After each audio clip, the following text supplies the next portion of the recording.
나에게 중요한 것은 이라고 하는 제목으로 함께 은혜를 나누고자 합니다. TV에 어떤 TV 프로그램을 보니까 종종 이런 질문을 하더라고요. 예를 들어서 이 질문을 받는 사람이 가수라고 할 때에 당신에게 노래란 네모 해가지고 뭐이다 라고 하는 거래 거기에 답을 하도록 합니다. 그러면은 내 인생의 노래란 나의 뭐 전부다 라고 이렇게 답을 하기도 합니다. 또 뭐 스포츠 선수에게 질문을 던진다면 당신에게 운동이란 질문을 던질 때 나에게 운동이란 삶의 원동력이다 라고 등등 이러한 답을 합니다. 우리가 인생을 살아가면서 나는 무엇을 가장 중요하게 여기며 살아가고 있는가 라고 하는 것을 항상 생각해 보아야 될 줄로 믿습니다. 인생의 주제를 무엇이라고 쓸 수 있을까? 내가 인생을 살아가는 가운데 내 인생의 주제가 무엇일까? 특히 우리 그리스도인에게 있어서는 이 질문을 자주 던져봐야 될 줄로 믿습니다. 우리 그리스도인에게 또 당신에게 그리스도인 당신에게 교회란 이라고 할 때 그 교회가 어떤 의미인지 또 당신에게 있어서 예배란 라고 하는 그런 질문을 던졌을 때에 내가 대답할 수 있는 그 답이 무엇인가 분명해야 될 줄로 믿고 또 바로 그 답이 나와야 될 줄로 믿습니다. 그래서 오늘 창세기 25장에서 아브라함과 또 후반부에 야곱과 에서가 나옵니다. 이 말씀을 통해서 오늘 우리 자신들 나에게 있어서 정말 중요한 것은 무엇인가 라고 하는 이 무릎에 또 나에게 교회란 나에게 예배란 라고 하는 이런 부분에 있어서 분명한 그런 답을 할 수 있는 그런 은혜가 있기를 다시 한번 주의 이름으로 축복합니다. 아멘. 자, 오늘 우선 창세기 25장 1절을 우리가 보게 되면 1절을 같이 봅니다. 아브라함이 후처를 맞이하였으니 그의 이름은 거두라라 하겠습니다.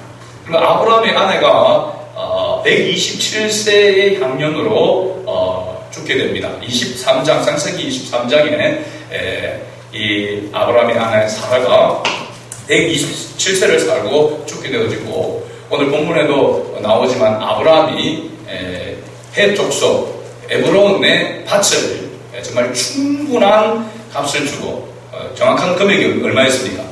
은 400세겔을 주고 그 당시 완전히 덤탱이 쓰는 말도 안 되는 그런 금액이지만 그 값을 전혀 깎지 아니하고 그대로 지불했다라고 하는 것입니다. 그래서 그 밭 거기에 있는 막벨라 굴에 사랑하는 아내 사라를 거기에 장사하였습니다.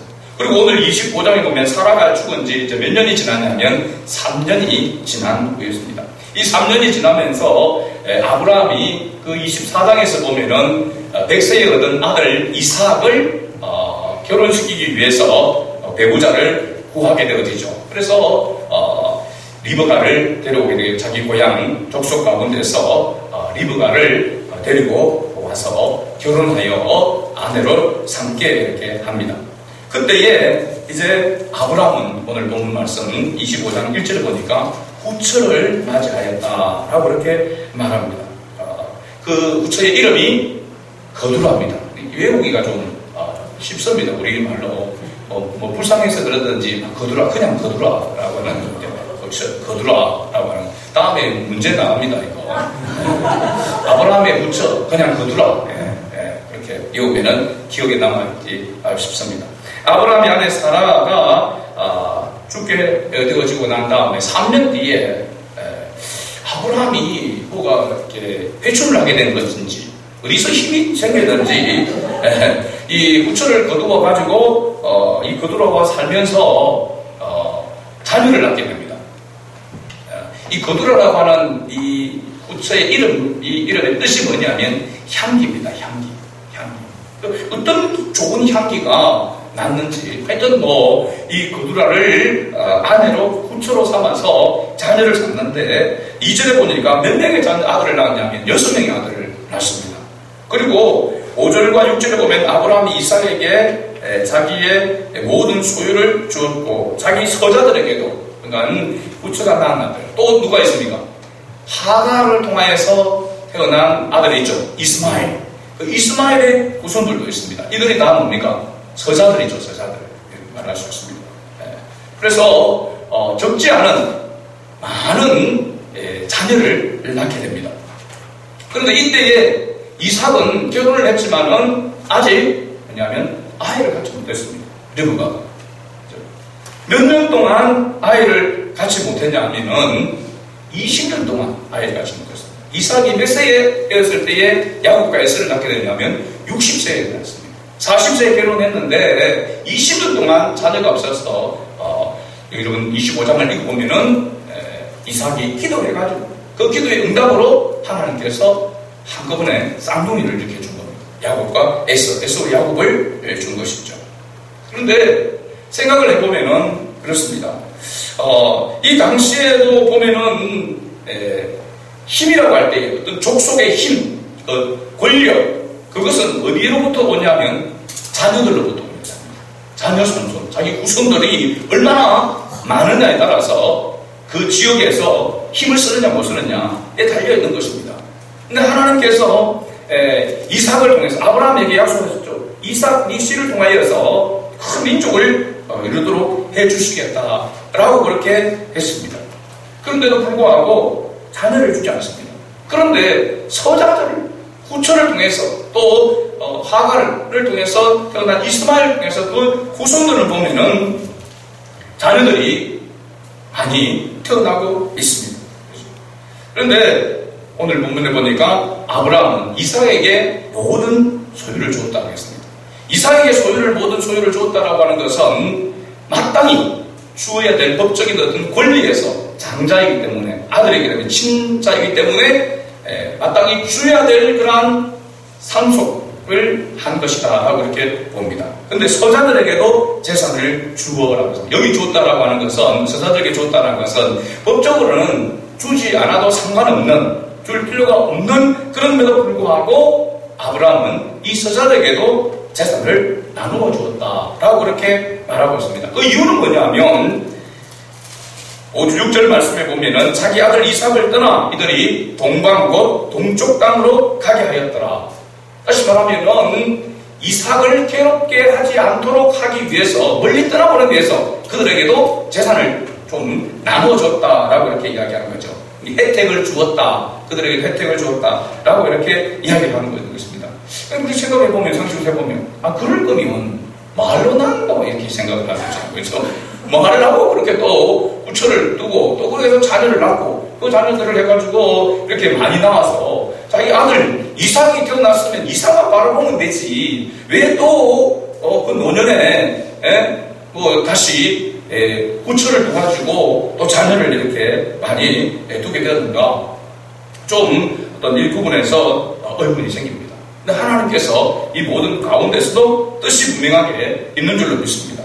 아브라함이 이렇게 자신의 삶을 이제 돌아보면서 이제 정리할 때가 되는 것입니다. 오늘 본문에 보면은 충분히 임박했기 때문에 이삭에게 모든 소유를 주고 또 서자들에게도 재산을 나누어주는 혜택을 주는 그러한 모습을 보게 되죠. 7절 말씀 보면은 아브라함의 향년, 오늘 읽었던 아브라함의 향년, 살아온 나이가 연세가 이제 175세라 하겠습니다. 175세. 아브라함이 175세에 죽습니다. 그죠? 근데 아브라함이 메소포타미아, 갈대아 우르에서 하나님께로부터 부름받을 때 나이가 몇 세였을까? 75세였습니다. 75세인데, 그러면 175세를 살았으니까 몇 년을 이 가나안 땅에서 살은 겁니까? 100년 동안. 100년 동안 가나안 땅에서. 어떻게 보면은, 본래의 고향은 갈대아 우르였지만, 제2의 고향은 바로 이 가나안 땅, 약속의 땅, 가나안 땅이라고 할 수 있습니다. 가나안 땅에서 더 많이 삶을 살았습니다. 그런데도 불구하고 어떤 삶이었습니까? 나그네의 삶이라고 했습니다. 나그네의 삶. 그 나그네의 삶 동안에 하나님과 동행하는 삶을 살았다라고 이렇게 말씀하고 있고, 이제 8절 말씀 보면은 175세가 돼요. 같이 읽어봅니다. 8절을 같이 읽어봅니다. 그의 나이가 먹고 늙어서 기운이 나하여 죽어 자기 열조에게로 돌아가네. 자, 아브라함이 하나님의 부르심을 받아 살아온 이 100년의 삶, 이 100년의 삶을 한 문장으로 표현하여 주고 있는 바로 문장이 바로 이 8절 말씀입니다. 특히 여기 아브라함이 나이가 먹고 늙어서 기운이 다하여 죽었다라고 이렇게 이야기하고 있는데, 단순히 우리가 생각할 때 나이가 높았다라고 하는 것은 나이를 많이 먹었어, 그 다음에 힘이 없어, 늙어 힘이 없어서 그렇게 죽었다라고 하는 그런 약간 부정적인 그런 의미가 있습니다. 그런데 원래 원의 뜻은 어떻냐면, 여기 나이가 높고 늙어 기운이 다하여 죽었다라고 하는 것은 하나님께서 아브라함에게 부여하신 그 사명을 따라서 살다가 그 사명을 다 마치고 죽었다라고 하는 뜻이 여기에 포함되어 있습니다. 그러니까 단순히 나이가 많아서 그 나이가 많고 오랫동안 이게 살다가 죽었다라고 하는 그런 의미가 아니라, 이 죽음은 뭐냐면 주 안에서, 하나님 안에서 복된 죽음을 이야기하고 있습니다. 하나님께서 그를 부르셔서 그에게 부여한 사명을 따라서 순종하면서 살다가 하나님께서도 부여한 그 모든 그 일들을 다 마치고 죽었다라고 하는 것이죠. 이것이 복된 죽음입니다. 우리 그리스도인에게 있어서 우리가 죽게 되었을 때 죽음을 맞이할 때에 이러한 죽음이 되어야 될 줄을 믿습니다. 그렇죠? 하나님께서 나에게 맡겨준 사명을 다 따라서 쫓아서 살아가다가 하나님께서 나에게 부여한 그 일들을 다 마치고 하나님 앞에 서게 될 때에 그 죽음은 바로 복된 죽음이 되는 것입니다. 늦게 오랫동안 장수하여서 살아가는 복이 아니고, 그렇죠? 어떤 일을, 하나님께서 맡기신 일을 어떻게 감당했느냐에 따라서 복된 죽음이냐 그렇지 않냐가 달라지게 된다는 것입니다.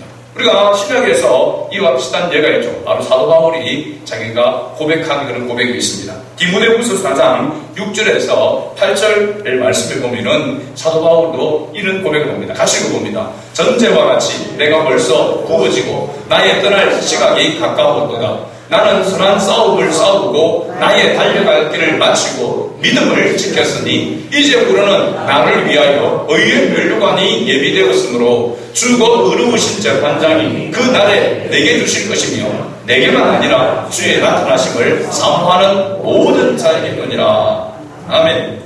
여기 보면 사도 바울 자신이 그렇게 고백하기를 자기에게 주어진 사명을 따라 살았다, 최선을 다했다 라고 그렇게 고백을 하고 있습니다. 그리고 중요한 것은 이 사명을 따라 살아가는 삶도 중요하지만 더 중요한 것이 바로 뭐냐면 믿음을 지켰다라는 거예요.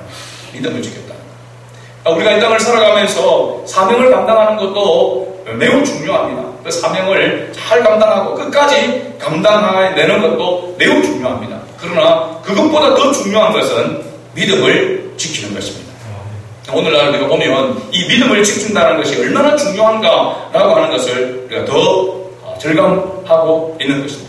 우리가 많은 은사를 가지고 주를 위해서 힘써 수고하고 헌신해야 하지만 결국 믿음의 결국은 무엇입니까? 영혼 구원에 있는 것을 우리가 볼 때에 어떤 경우라도 어떤 상황이라도 믿음을 지켜내는 삶이 중요하다라고 하는 것을 볼 수가 있습니다. 그래서 주님 앞에 설 때에 믿음의 고백을 할 수 있고 그 믿음으로 주님 앞에 담대하게 설 수 있는 그런 우리의 삶이 되어야 될 줄로 믿습니다. 그래서 다른 어떤 것보다도 우리의 삶에 있어서 가장 중요한 것은 주님을 향한 그 믿음, 주님께서 나에게 은혜로 베풀어 선물로 주신 이 믿음을 붙들고 지키는 것이 무엇보다도 중요한 삶이다라고 하는 것입니다. 자, 그런데 오늘 창세기 25장에서도 확연하게 나타났지만 이 아브라함의 후처 자손들과 하갈을 통해서 태어난 이스마엘의 후손 이 자손들을 보면은 이 자손들이 얼마나 번성해가는가. 제가 이렇게 말씀을 묵상하며 생각하니까 여름철에 풀이 자라는 것과 같이 이 종족이 번성해 간다라고 하는 것을 봅니다. 우리가 경험했지 않습니까? 그죠? 장마 때에 비가 오고 그러면 풀이 쑥쑥 자라고 또 비가 오면 또 쑥쑥 자라고 밭을 멜 시간도 없이 풀이 욱 자라버리는, 그죠? 거름도 주지 않는데도 불구하고, 잘 돌보지 않는데도 불구하고 잡초는 무성하게 이렇게 자라는 것을 이렇게 봅니다. 이 바로 이스마엘, 하갈을 통해 태어난 이스마엘의 후손들, 그리고 아브라함의 후처를 통해서 태어난 이 자손들을 보면은 자손들이 얼마나 빨리 빨리 번성해 가는지 모릅니다. 그런데 반대로 원자손인 친아들인 이삭을 통하여서 태어날 자손들은 하나님께서 쉽게 주지 않는단 말이죠. 20년 동안 기도했는데 그 기도 응답으로 겨우 쌍둥이 아들을 준 것입니다. 이 모습을 보면은 이 이삭의 아브라함을 통해서 이삭을 통하여 나오는 이 혈통의 하나님의 언약의 자손들이잖아요. 이 언약의 자손들을 볼 때에 이 모습이 오늘 살아가는 우리 그리스도의 모습과 너무나도 흡사하다라고 이렇게 봅니다. 세상의 사람들은 그렇게 크게 막 기도하고 막 그렇게 하지 않아도 일들이 오히려 잘 되는 그런 부분들이 많습니다. 근데 우리는 막 새벽같이 기도하고, 그죠? 또 막 하나님 앞에 예배 드리고 힘써 애쓰는데도 불구하고 일들이 술술 잘 풀리지 않는 경우가 훨씬 많습니다. 그런데 우리를 구원하시고 우리와 함께 하시는 하나님은 어떤 분이십니까? 전능하신 분이잖아요. 모든 것을 아시고 모든 것을 하실 수 있는, 그래서 우리에게 얼마든지 하나님의 자녀는 우리에게 풍족하게 입히시고 누릴 수 있도록 하실 수 있는 분임을 여러분 믿습니까? 네. 그럼에도 불구하고 하나님 주시지 않습니다. 여러분, 저는 이런 생각을 해봤습니다. 전도할 때 하나님께서 우리가 물질이 풍성하다면 그럼 교회에, 그래서 옛날에 제가 부교육자로 있을 때만 보면은 전도를 몇 명 교회에 대해서 등록하면은 반지를 주는 분이 있습니다. 그렇게 할 수 있는 것은 재정이 있기 때문에 그렇습니다. 우리도 재정이 많다면 하나님께서 저 창구에 돈이 가득 5만원짜리 건으로 막 채워져 있다 하면은 제가 이런 생각을 이렇게 해봤습니다. 교회 처음 나오는 사람들한테 무조건 자가용 한 대를 주겠다. 자가용. 처음 나오는 사람들. 남편들 서둘러서 나오겠죠. 그죠? 새벽 일찍 나올 겁니다. 1년을 다니면, 교회 1년을 다니면 아파트 한 채를 주겠다. 그리고 교회를 계속 다니면 매주마다 1,000,000원씩을 주겠다. 이러면은 이 예배당은 어떻게 되겠습니까? 미어 터질 겁니다. 그죠? 근데 이렇게 쉽게 전도할 수 있는 방법이 또 다른 게 있겠습니까? 그죠?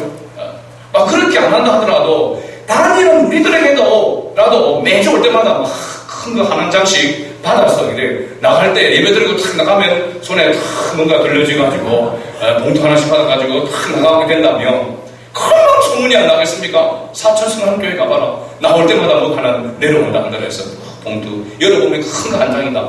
이러면은 미어 터질 겁니다. 교회 다시 쳐야 돼요. 그죠? 근데 시작하지 우리가 기도하고 해가지고 한 사람 남편 한 사람 데려오라고 사정 해가지고 올도 말도 이런 이야기해보면은 내가 한번 가면 네 어떻게 해줄래? 이렇게 할 겁니다. 한 번 내가 가준다. 그럼 네 앞으로 어떻게 할래? 이런 식으로 또 막 하고 한 사람 데려오려고 하면은 그냥 한 번만 딱 가는데 그러고 와도 그냥 안 가잖아요. 식사하고 커피도 마시고 가는데도 안 온단 말이죠. 하나님께서 구원하시려고 하고 전도하려고 하면은 이렇게 좀 빨리 하면, 여러분 이삭이 결혼을 했습니다. 늦게 결혼을 했잖아요. 40세에 결혼을 했습니다. 그럼 어떻게 해야 됩니까? 하나님 빨리 그 다음에부터 쌍둥이를 주든지 해가지고 쭉쭉 나가지고 빨리 번성해야 큰 민족을 이룰 거 아닙니까? 언제 이래가지고 큰 민족을 이루겠습니까? 얼마나 하나님께서 애타게 만드십니까?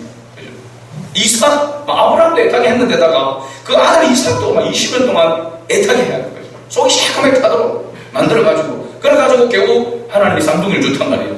그죠? 근데 그 쌍둥이도 보니까 그 속에서 또 싸우고 있어. 또. 하나 돼가지고 나오는 못하는데 싸운다. 왜 하나님의 자녀에게 하나님께서 이렇게 하시는가? 라고 하는 우리가 의문이 될 때가 있습니다. 물론 믿음이 있기 때문에 하나님이 왜 그렇게 하시는지 우리가 이미 알고 있지만은, 그럼에도 불구하고 하나님이 왜 이러실까? 그냥 좀 크게 한턱 쓰시지, 그죠? 얼마든지 그럴 수 있는 하나님은 한 번 하나님께서 터치하시면은 얼마든지 우리 아픈 질병도 깨끗하게 받게 하시고, 그죠? 우리의 모든 막혀져 있는 길을 확 열어주셔서 풍성하게 살아갈 수 있는, 그렇게 하실 수 있는 능력이 넘치고 넘치는 분이신데도 불구하고 왜 하나님께서 이렇게 하시는가? 바로 야곱과 에서를 통하여서 하나님께서 이것을 설명하고 있는 것입니다. 여러분, 에서와 야곱이 출생하게 되는데 이 먼저 나온 에서는 전신이 붉고 털이 많아서 에서라고 했습니다. 그래서 에돔의 조상이 되어지죠. 뒤에 나온 아우는 손으로 형에 뭘 잡았습니까? 발꿈치를 잡고 나왔습니다. 그래서 그 이름을 야곱이라 했습니다. 발꿈치를 잡았다. 그래서 어떻게 보면 욕심, 그런 간사함, 그런 것들을 이야기하고 있죠. 이 쌍둥이를 낳았을 때 리브가의 나이가 바로 60세라고 이야기를 하고 있습니다. 오늘 우리 읽지는 않았지만 20절에서 26절의 말씀에 보면은 나옵니다. 이 쌍둥이 두 아들의 특징을 보면은 에스는 사냥에 익숙한 그런 사람입니다. 그래서 이삭이 누구를 더 사랑했다고 했습니까? 에스를 더 사랑했다고 했습니다. 이유는 고기를 좋아합니다. 에스가 사냥해서 고기를 잡아오니까, 사냥해서 잡아오는, 야생에서 잡아오는 자연산, 그죠? 이거를 잡아서 요리를 해주니까 얼마나 맛있는지, 그 고기 때문에 에스를 더 사랑했다고 했습니다. 근데 리브가는 야곱을 더 사랑했다고 했습니다. 야곱은 장막에, 성격이 조용한 성격이라 장막에 거하였다라고 그렇게 이야기를 하죠. 근데 여기서 이삭이 에스가 사냥하는 그 고기를 좋아함으로 에스를 사랑했다라고 하는 것은 다른 의미에서 보게 되어지면 그만큼 육적인 모습으로 바뀌어가고 있었다라고 하는 것을 나타내는 겁니다. 그래서 이삭이 나중에 노년에 큰 실수를 하게 되어지죠. 그죠? 영적인 두뇌에서 분별력이 없어가지고 자기 아들도 누가 누군지를 구별하지 못하는 그런 우를 금하게 됩니다. 영적 분별력이 떨어져서 큰 실수를 했다라고 할 수 있습니다. 물론 하나님께서는 이삭의 실수를 통해서도 하나님의 구원 역사를 이루어 가시는 분이다라고 하는 것을 우리가 알 수 있습니다. 중요한 부분은 바로 25장 29절 말씀부터입니다. 29절을 우리 다시 한번 읽어보겠습니다. 야곱이 죽을 쑤었더니 에스가 들에서 돌아와 심히 피곤하여. 여러분, 이 과정을 우리가 잘 알고 있지 않습니까? 나중에 보면은 떡과 팥죽을 요리했다라고 하는 것을 알 수 있습니다.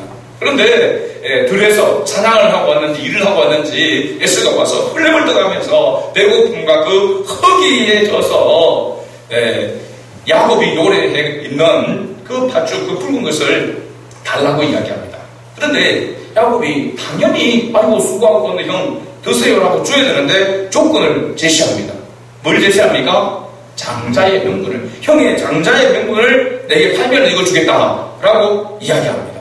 그러니까 에스는 그 장자의 명분이 뭐 지금 중요한데 목금이 보청이다, 빨리 달라, 이 장자 명분을 이거 가져가든지 말든지 하고 그 음식이나 빨리 나에게 달라 이렇게 이야기합니다.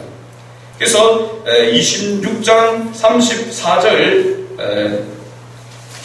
25장 34절 마지막 부분에 보면은 이렇게 기록하고 있습니다. 같이 읽어봅니다. 야곱이 떡과 팥죽을 에스에게 주매 에스가 먹으며 마시고 일어나 갔으니 에스가 장자의 명분을 가볍게 여김이었더라.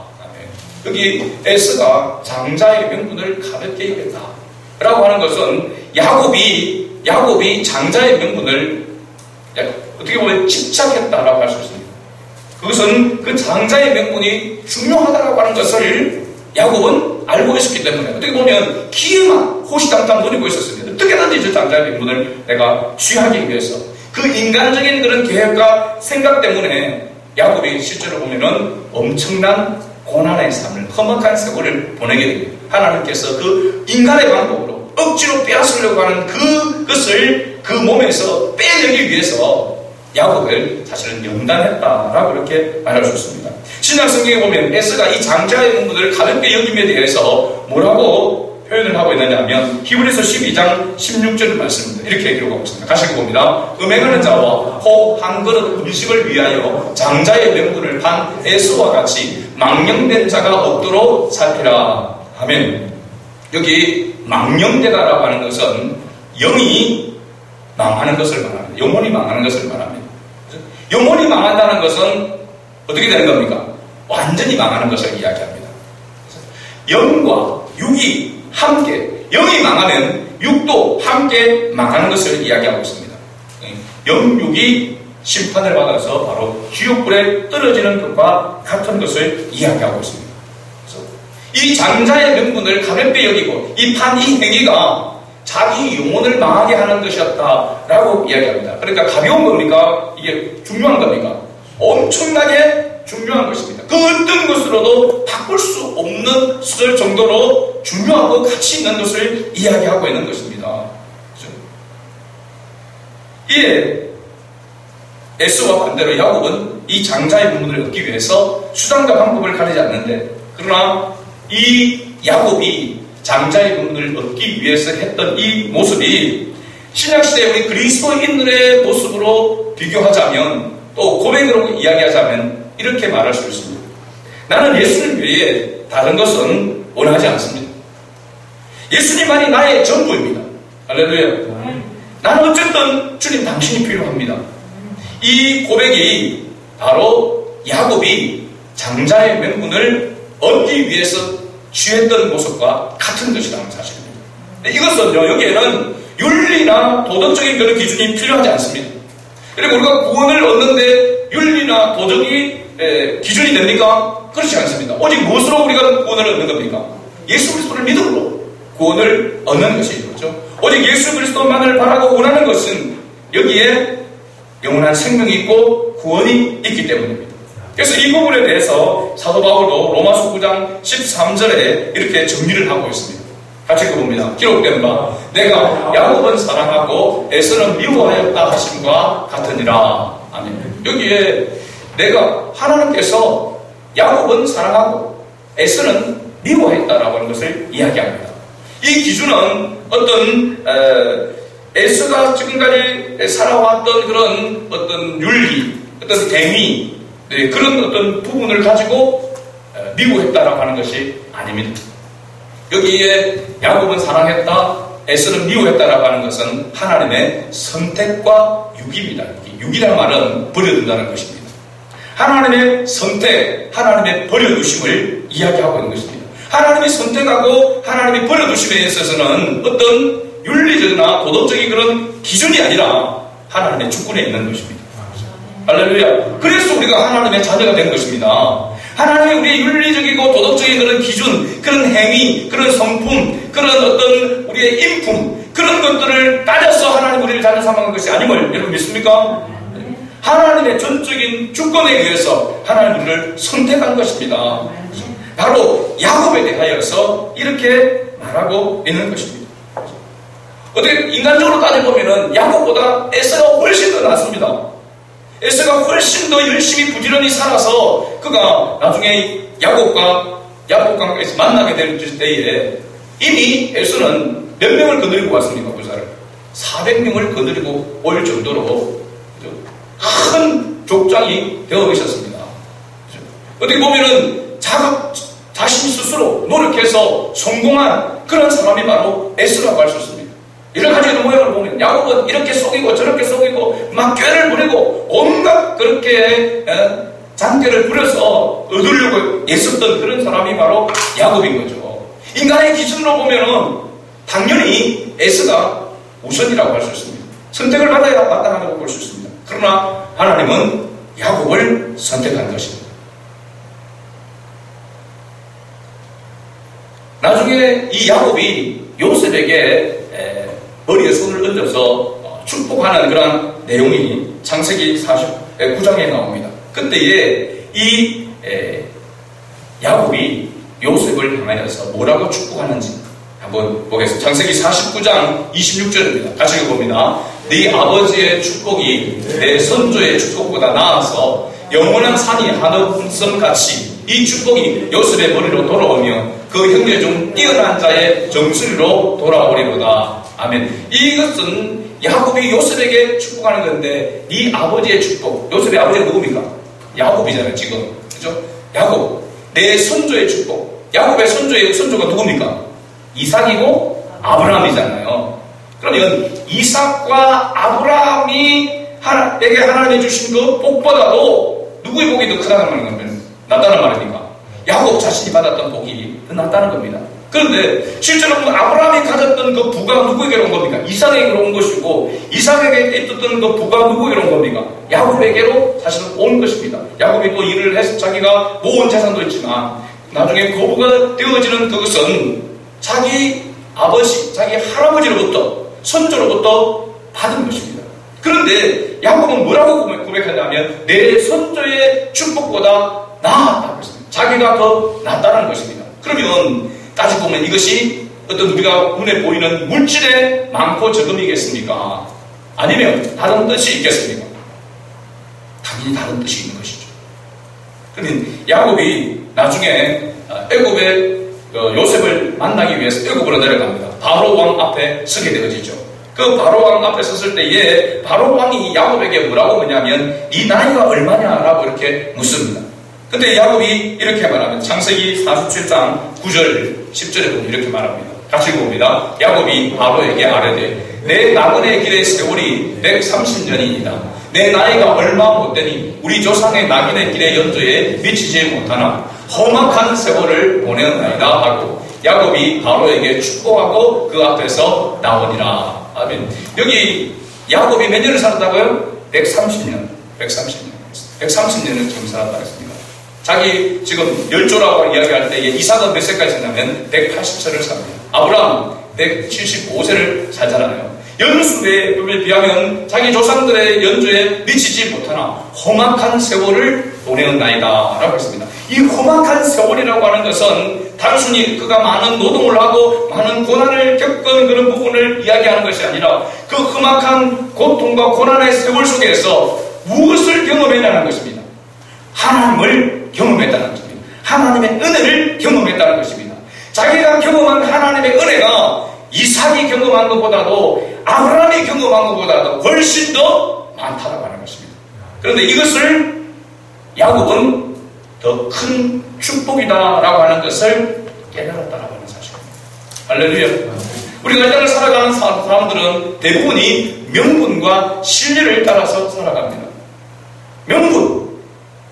우리가 하나님의 자녀이고 하나님의 자녀로서의 삶을 살아가는 그것이 우리가 그리스도인에게서 명분이라고 한다면 이 땅을 살아감에 있어서 우리가 누려야 될 것, 우리가 소유해야 될 것, 그런 것들을 쫓는 삶이 신뢰라고 말할 수 있습니다. 그러면 그리스도인에게 있어서의 중요한 것은 뭐냐면 그리스도인에게는 적어도 명분과 진리가 다 중요하지만 우선순위를 둔다면 어디에 있는 겁니까? 명분에 있다는 사실입니다.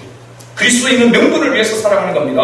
할렐루야. 하나님의 자녀라고 하는 것, 하나님의 자녀로서의 삶을 살아가는 것이 더 중요하다, 더 값지다라고 하는 것을 고백하고 그것을 위해서 살아가는 사람이 바로 그리스도인이라고 하는 사실입니다. 그런데 오늘날 많은 사람들이, 많은 그리스도인들이 명분을 잃어버리고 진리만을 쫓으려고 하고 있는 것입니다. 진리가 없으면 명분을 아주 가볍게 여기고, 이게 바로 어떤 것이라고 이야기합니까? 망령된 일이라고 말하고 있는 것입니다. 망령된 일. 영혼이 망하는 것, 영혼이 망하는 것을 위해서 쫓아간다라고 이렇게 이야기하고 있습니다. 말씀을 맺습니다. 여러분, 오늘 우리 그리스도인에게 교회란 무엇입니까? 여러분에게 있어서 교회란 무엇입니까? 교회는 나의 삶의 전부여야 합니다.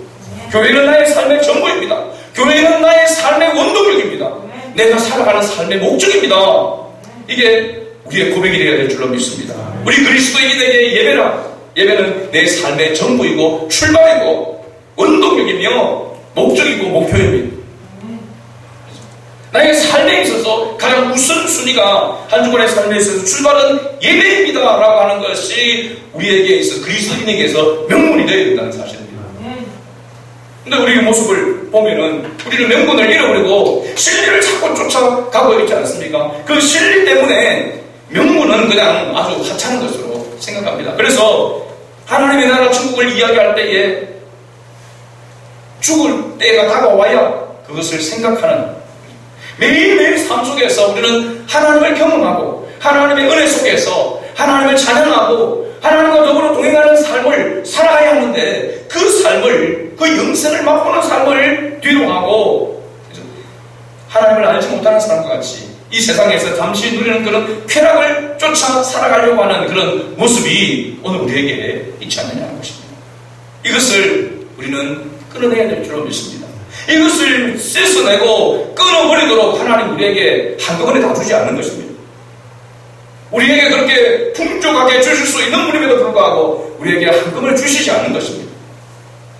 왜? 하나님 앞에 매달리면서 하나님 앞에서 정말 속이 새까맣게 타가면서 기다리고 노심초사하면서 하나님 앞에 매달리고 부르짖어 나아가도록 하기 위해서, 그렇게 하면서 하나님을 경험하도록 하기 위해서 그 삶이, 그래서 때로는 네가 삶이 그리스도인의 삶으로서 험악한 삶을 살아가지만은 그 험악한 삶 속에서 하나님을 깊이 경험하는, 하나님의 은혜를 깊이 맛보는 삶을 살아간다면 그 삶이 복되다라고 하는 것을 오늘 우리에게 가르쳐주고 있는 것입니다.